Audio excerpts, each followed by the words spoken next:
বাবার জোরে নয় বরং পারফরম্যান্স এবং ট্যালেন্টের কারণে এইচপি স্কোয়াডের সুযোগ পেয়েছেন জাতীয় দলের সিনিয়র সহকারী কোচ মোহাম্মদ সালাউদ্দিনের ছেলে নুহায়েত সালনিদ।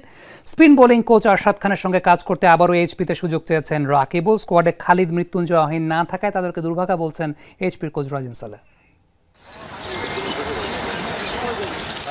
মাত্র ১৬ বছর বয়সে লিস্টে ডেবিউ, সঙ্গে চায়নাম্যান।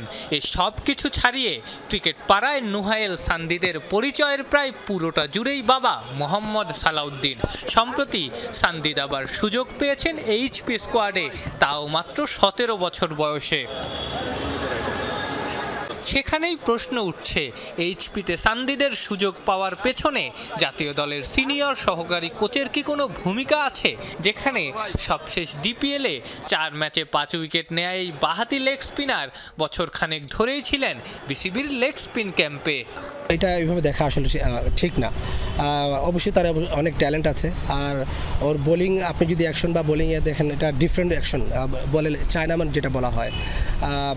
অবশ্যই সিলেক্টররা চিন্তাভাবনা করছেন, সান্দিদকে যদিও আমি কম দেখেছি, সিলেক্টররা চিন্তাভাবনা করছে হয়তো অনেক কাছ থেকে দেখেছে যে ওদের ভবিষ্যতে হয়তো বাংলাদেশ ক্রিকেটের জন্য একটা ভালো অ্যাসেট হতে পারে, এর জন্য হয়তো সিলেক্টররা চিন্তাভাবনা করেছে।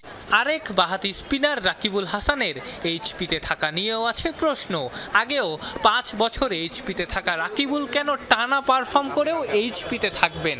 জানা গেছে এইচপির স্পিন বোলিং কোচ আরশাদ খানের সঙ্গে কাজ করতেই এইচপিতে সুযোগ চেয়েছেন রাকিবুল।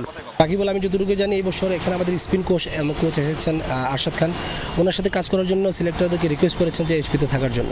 রাকিবুল নিজেই রিকোয়েস্ট করেছেন যে আমি এখানে যেন কাজ করি, এখানে কাজ করলে আমার জন্য একটু বেটার হতে পারে, স্পিন নিয়ে আমি একটু আপডেটেড হতে পারবো। ঢাকা প্রিমিয়ার লিগের সবশেষ ২ আসরে ভালো পারফর্ম করেছেন বাঁহাতি ব্যাটার খালিদ হাসান।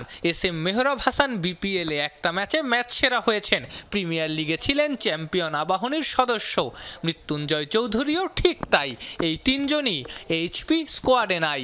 আপনি খালিদের কথা বলেছেন বা ওহিনের কথা বলেছেন, অবভিয়াসলি তারা ট্যালেন্ট, তারা অবশ্যই সময় আছে, এমন না যে তাদের সময় চলে গিয়েছে, তারা very young. Obviously Mrityunjay domestic ক্রিকেটে কিন্তু সে কন্টিনিউ কনসিস্টেন্ট ভালো পারফর্ম করে, তার ভালো ফিউচার আছে।